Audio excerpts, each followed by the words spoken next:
이 새벽에 주 앞에 나오신 분들을 진심으로 환영합니다. 찬송가 383장 찬양드리겠습니다.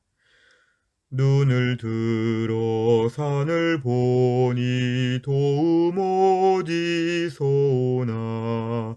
천지 지은 주 하나님 나를 도와주시네.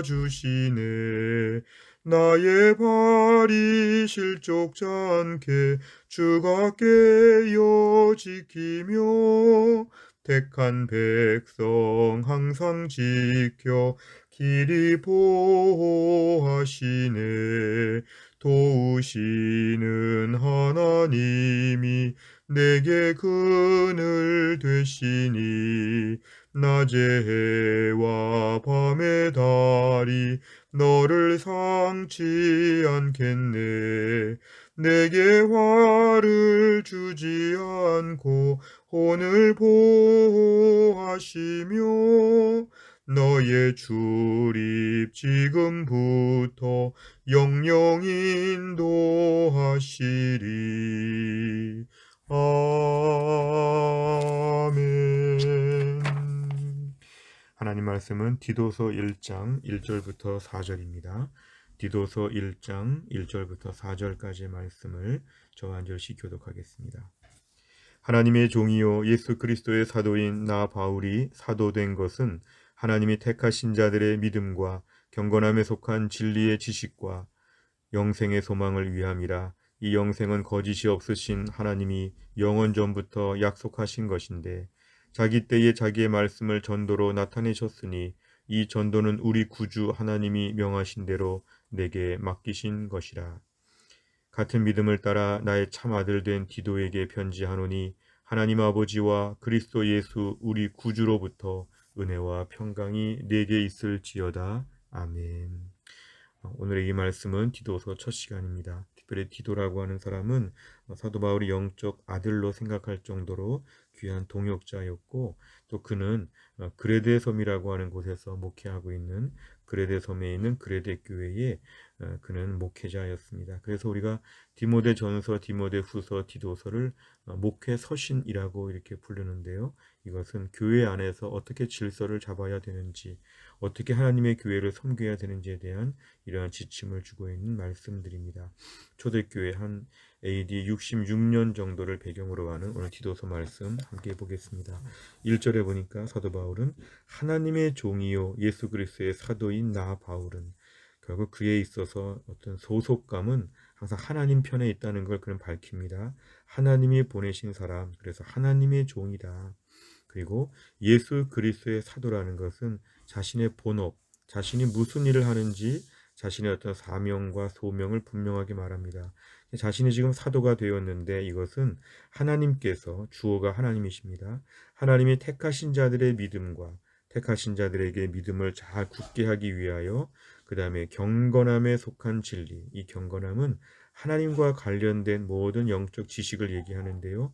하나님과 관련된 모든 그런 교리적인 신학적인 지식에 대한 것을 가르쳐 주는 것과 2절에 보니까 영생의 소망을, 영생에 대한 소망을 잘 드러내기 위해서 하나님이 자신을 사도로 세우셨다는 것입니다. 그러니까 사도 바울은 지금 자신이 누구에게 속해 있는지 하나님께 속해 있고, 어떤 일을 하는지 오늘 세 가지가 나왔는데요. 믿음과 지식과 소망과 이 부분에 있어서 자신이 지금 분명한 책임을 맡고 이 일을 역할을 감당하기 위해서 부르심 받았다, 이걸 강조하고 있습니다.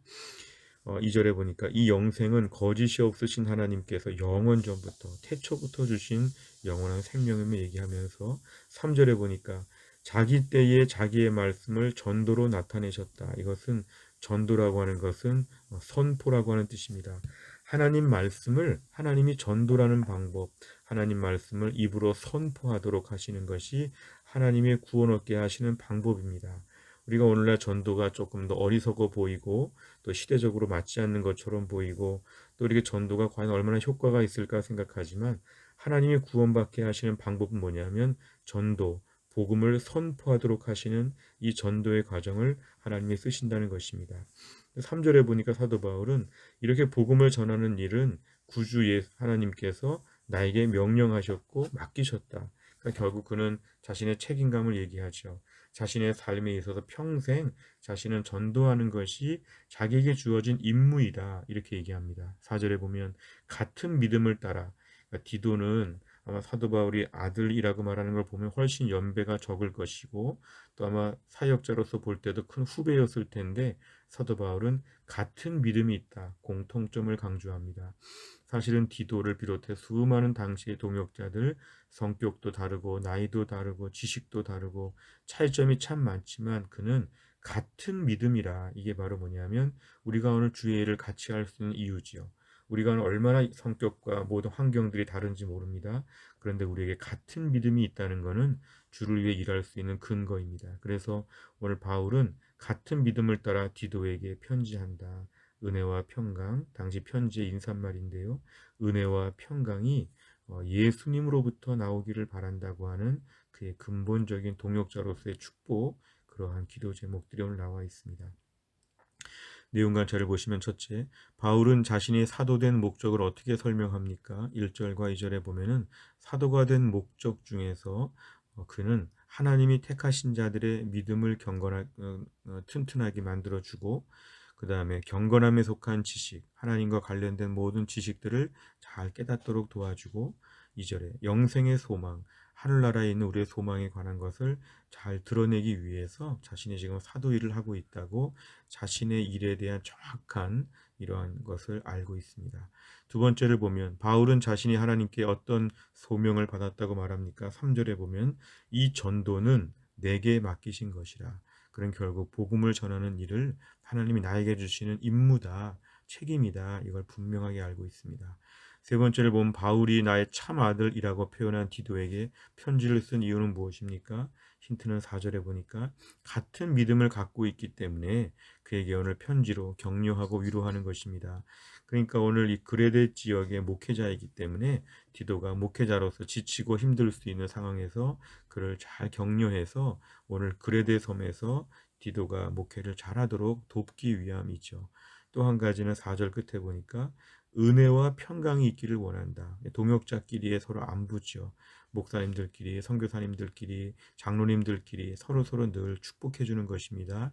당신의 사역지에서 당신의 사역의 환경 가운데 하나님의 은혜와 평강이 있기를 원합니다. 이렇게 오늘 얘기하는 것이죠. 또 3절에 보니까 이 전도의 명령에 따라서 자기가 지금 맡은 바 책임을 감당한다는 것은 어찌 보면 이 믿음에 대해서 더 견고하게 그레데 섬의 성도들의 믿음도 돕기 위한 것입니다. 결국은 사도 바울은 이렇게 복음에 대해서 전하고 또 복음을 더 강화하는 일에 있어서 자신이 말하는 책임이 있다는 것을 강조합니다. 네 번째를 보면 바울이 자신의 사도된 목적과 전도의 소명을 동역자인 디도에게 고백하며 은혜와 평강을 구하는 모습에서 무엇을 느낍니까? 우린 과연 주변에 동역자들이 있는가? 과연 나는 새해에 이렇게 은혜와 평강을 위하여서 인격적으로 누군가에게 얘기해주고 있는가 필요합니다. 우리 주변에 있는 분들을 향해서 우리가 끊임없이 같은 믿음을 가진 사람들에게 동역자 의식을 가지고 계속 은혜와 평강을 이렇게 우리가 말해주는 것, 그리고 복음에 대해서 우리가 함께 나누는 것, 이것이 너무 중요한데 우린 그동안 이런 일을 해왔는가? 이제 우리가 새해에 이런 일을 열심히 해야 되는데 어떻게 할까? 이 부분 저희가 오늘 기도 제목입니다. 다섯 번째를 보면 나는 하나님으로부터 받은 영적 유익과 비전, 소명을 주변 사람들과 자주 나눕니까? 내가 믿음으로 격려하고 은혜와 평강을 빌어줄 동역자가 있다면 누구이며 그의 성장을 위해 무엇을 권면하겠습니까? 내 주변의 사람들에게 사도 바울이 디도에게 하듯 내가 뭔가 섬길 수가 있겠느냐, 이런 것인데 오늘 말씀은 교회 공동체 안에서 볼 때 전도회와 다락방이 참으로 중요합니다. 교회 안의 전도회 안에서 끊임없이 나누는 것도 필요하고 전도회보다 조금 더 우리 열심을 낼 수 있다면 다락방에 들어오셔서 다락방 안에서 서로 격려하고 말씀 나누고 서로 기도해 주는 거 매우 중요하죠. 또한 교회 안에 이렇게 교사회 같은 게 있는데요. 각 부서의 교사회도 서로 모여서 아이들을 섬기는 걸 같이 의논하기도 하지만 교사들이 모여서 격려하고 서로 기도해 주는 것 매우 중요합니다. 그러니까 우리가 교회 안에서 제일 중요한 것은 은혜를 나눌 사람들이 있는가. 은혜는 나누면 배가 됩니다. 하나님 나에게 교회 안에서 은혜를 나눌 수 있는 공동체에 꼭 들어가게 하여 주옵소서. 우리가 새해에 다락방을 많이 강조하고 있는데요. 우리가 1월 말까지 다락방을 다 신청해서 다락방에 나와서 말씀을 얻을 수 있도록 같이 기도하는 사람들이 있도록 그렇게 우리가 믿음으로 튼튼하게 사는 게 하나님이 저희들에게 주신 매우 중요한 명령입니다. 우리가 또 한 날을 살면서도 오늘도 나에게 믿음 안의 동역자들을 찾고 전화도 하고 문자도 보내고 때로는 선물도 하고 식사도 하면서 동역자가 많아질 수 있는 하루가 될 수 있기를 간절히 바랍니다. 기도하겠습니다. 하나님 아버지 감사합니다. 오늘도 우리가 귀한 말씀 가지고 이 새벽에 묵상하게 해주심을 감사합니다.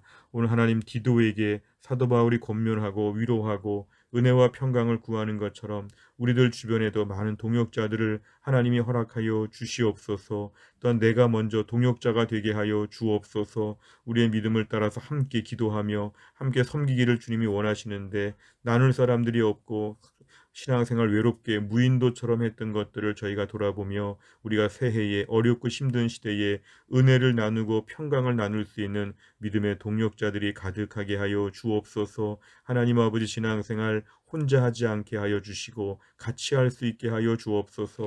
교회 공동체가 예배 공동체로서의 기본적인 모임을 하지만 교회 공동체가 여러 소그룹 공동체가 많아져서 해송교회가 모든 성도들이 공동체 안에서 충분한 은혜와 나눔을 가질 수 있도록 하나님이 함께하여 주옵소서. 한날의 일정을 주님께 의지하오며 예수님의 이름으로 기도하옵나이다. 아멘.